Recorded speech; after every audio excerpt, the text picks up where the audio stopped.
ഏതാ കൊലപാതകമാണ് എന്നുള്ളതിന്റെ ആദ്യത്തെ കാര്യം. സ്വർണത്തിന് വേണ്ടിയാണ് കൊല ചെയ്തത്. കൊല ബോധ്യപ്പെടും. ബോഡി കാണുമ്പോൾ തന്നെ പോലീസിന് മനസ്സിലാവും. ബോഡിയിൽ സ്വർണ്ണമില്ല, ഒരു സ്ത്രീയുടെ ശരീരമാണ് കിട്ടിയതെങ്കിൽ പോലീസിന്റെ ആദ്യത്തെ നോട്ടം അതിൽ സ്വർണ്ണമുണ്ടോ ഇല്ലയോ എന്നുള്ളതാണ്. ഗോൾഡ് ആഭരണങ്ങൾ ഉണ്ടോ ഇല്ലയോ. മൊബൈൽ പോലും പിന്നെ സെക്കൻഡറിയാണ്. മൊബൈൽ ഫോൺ കയ്യിലുണ്ടോ ഇല്ലയോ എന്ന് പോലും നോക്കില്ല. ഒരു സ്ത്രീയുടെ മൃതശരീരം കണ്ടെത്തിയാൽ അതിന് തൂങ്ങി മരിച്ചു നിൽക്കുന്നതാണെന്ന് കണ്ടാൽ പോലും സ്ത്രീയുടെ ശരീരം കണ്ടു കഴിഞ്ഞാൽ പോലീസ് ആദ്യം നോക്കുക ആഭരണമുണ്ടോ ഇല്ലയോ എന്നുള്ളതാണ്. അത് നോക്കിയ ശേഷമേ, അത് നോക്കുമ്പോൾ തന്നെ പോലീസിന് അറിയാം മനസ്സിലാവും ക്രൈം ആണോ അല്ലയോ എന്ന്. അതാണ് അവരുടെ ആദ്യത്തെ സാധനം. അപ്പം ആദ്യത്തെ സാധനം കിട്ടി, സ്വർണമില്ല. പിന്നെ ബോഡിയുടെ കിടക്കുന്ന ശൈലി, കൈത്തൊടിഞ്ഞിട്ടുണ്ടെങ്കിൽ അത് ഇടത്തോട്ടാണെങ്കിലും വലത്തോട്ടാണെങ്കിലും അതിനൊരു ചെറിയൊരു കോണിച്ച വരും. കഴുത്ത് പിടിച്ച് ഞെരിച്ചു കഴിഞ്ഞാൽ ഉണ്ടാവുന്നത്. അത് തൂങ്ങി മരണത്തിലും കഴുത്ത് പിടിച്ച് ഞെരിച്ചുള്ള കൊലപാതകത്തിലും രണ്ട് രീതിയായിരിക്കും. ഹൊറിസോണ്ടൽ വെർട്ടിക്കൽ രീതിക്ക് വ്യത്യാസം വരും. അത് നമുക്ക് പ്രാഥമികമായിട്ടുള്ള കാഴ്ചയിൽ തന്നെ ഈ വെർട്ടിക്കൽ ഹൊറിസോണ്ടൽ രീതിയിലുള്ള മാറ്റം നമുക്ക് മനസ്സിലാവും. സ്ഥിരമായി കണ്ടിട്ടുള്ളവർക്ക് അത് മനസ്സിലാവും. ആത്മഹത്യ ചെയ്ത് ഉള്ള കഴുത്തിന്റെ പിടുത്തവും കഴുത്ത് ഞെരിച്ചുള്ള പിടുത്തവും തമ്മിൽ വ്യത്യാസമുണ്ട്. അത് പോസ്റ്റ്മോർട്ടം ചെയ്യുന്ന ഡോക്ടർക്കും അവരാദ്യം കീറുന്നതിന് മുമ്പേ അവർക്ക് മനസ്സിലാവും. ബോഡി കീറുന്നതിന് മുമ്പേ അവർക്കിത് പിടികിട്ടും, ഇത് കൊലപാതകമാണോ അല്ലയോ എന്നുള്ള പ്രാഥമികമായിട്ടുള്ള കാര്യം അവർക്ക് കിട്ടും. അപ്പോൾ പോലീസിനെ നോക്കിയപ്പോൾ അത് മർഡർ ആണ്.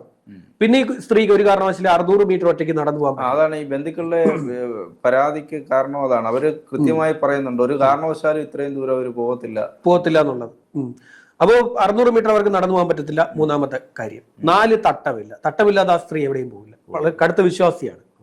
തട്ടമില്ലാതെ അവർ പുറത്തേക്ക് എങ്ങും പോകില്ല. ഈ 4 കാര്യങ്ങളും നോക്കുമ്പോൾ ഇത് കൊലപാതകമാണെന്ന് തെളിഞ്ഞു. തുടർന്ന് പോലീസ് ഈ 4 പവൻ സ്വർണം അത് മിസ്സായിട്ടുണ്ട്. പോലീസ് എന്ത് ചെയ്തു? അടുത്തുള്ള ഈ പറയുന്ന സ്വർണ്ണ ഇടപാട് സ്ഥാപനങ്ങളിൽ പരിശോധന നടത്തി. അപ്പോഴാണ് ഹക്കീം ഇവിടെ പണയം വെച്ചിട്ടുണ്ട്. ഇത്രയൊക്കെ കാട്ടിക്കൂട്ടിയവൻ അവനെ അവിടെ ബ്ലോക്ക് ചെയ്തു. ഏതാ? ഈ സ്വർണം കൊണ്ടുപോയി പണയം വെച്ചു എന്നുള്ള സാധനത്തിൽ അവനെ ഈ അദൃശ്യമായിട്ടുള്ള ശക്തി അവനെ ബ്ലോക്ക് ചെയ്തതാണ്. അവൻ അതിനുള്ള ചിന്ത കൊടുത്തില്ല.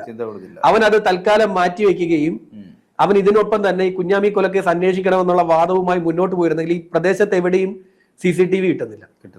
ആകെ CCTV ഉള്ളത് ഇവന്റെ വീട്ടില. അവൻ പറയുന്നത് അവന്റെ CCTV കംപ്ലൈന്റ് ആണെന്ന്.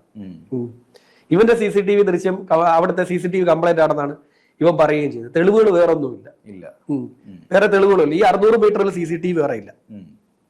അത്തരത്തിൽ ബ്ലാങ്ക് ആണ് കേസ്. പക്ഷേ അവൻ എന്ത് ചെയ്തു? ആ സമയത്ത് അവന്റെ മണ്ടത്തരമല്ല, അവനെ ബ്ലോക്ക് ചെയ്തോളൂ. അവന്റെ ചിന്തയിലെ ബ്ലോക്ക് ചെയ്തു. അവന്റെ ചിന്തയെ എങ്ങനെയെങ്കിലും കാശ് സമ്പാദിച്ചാൽ മതി എന്നുള്ള അവന്റെ വ്യഗ്രതയിലാണ്. അതിനുവേണ്ടിയാണ് അവനത് ചെയ്തത്. അവൻ ആ സമയത്ത് തന്നെ ആ വ്യഗ്രത കാണിച്ചുകൊണ്ട് സ്വർണം പണയം വെച്ചില്ലായിരുന്നെങ്കിൽ ഇനിയും സമയമെടുത്തേനെ ഇവനെ പിടികൂടാൻ. അപ്പോഴും ഇവൻ പൊതുസമൂഹത്തിൽ മാന്യനായി ജീവിച്ചാൽ. ഇന്നലെ ഇവരെ തെളിവെടുപ്പിന് കൊണ്ടുവന്നു. അപ്പൊ അവന്റെ ക്രൂരത വളരെ വളരെ വ്യക്തമാണ് അവന്റെ മുഖത്ത്. അവൻ എന്ത് ചെയ്തെന്ന് വെച്ച് കഴിഞ്ഞാൽ വളരെ ഒരു ഭാവ വ്യത്യാസവും ഇല്ലാതെ അവൻ ആ കാര്യത്തെയൊക്കെ നേരിട്ടു, തെളിവെടുപ്പിനെ നേരിട്ടു. ഞാൻ ഇങ്ങനെയാണ് വീട്ടിൽ വന്നത്, ഇങ്ങനെ പോലെ കതകിൽ മുട്ടി, അവർ സ്ത്രീ തുറന്നു, കഥ തുറന്ന ഉടനെ അവർ പുറകോട്ട് തള്ളി, തറയിൽ വീണ അവരെ ഞാൻ കഴുത്ത് ഞെരിച്ച് കൊലപ്പെടുത്തുമ്പോൾ അവർ കാലിട്ട് അടിക്കുന്നുണ്ടായിരുന്നു. അതിനെ തുടർന്ന് അവിടെ പാത്രം തട്ടി തറയിൽ വീണു. ഇക്കാര്യങ്ങളെല്ലാം അവൻ പറഞ്ഞു.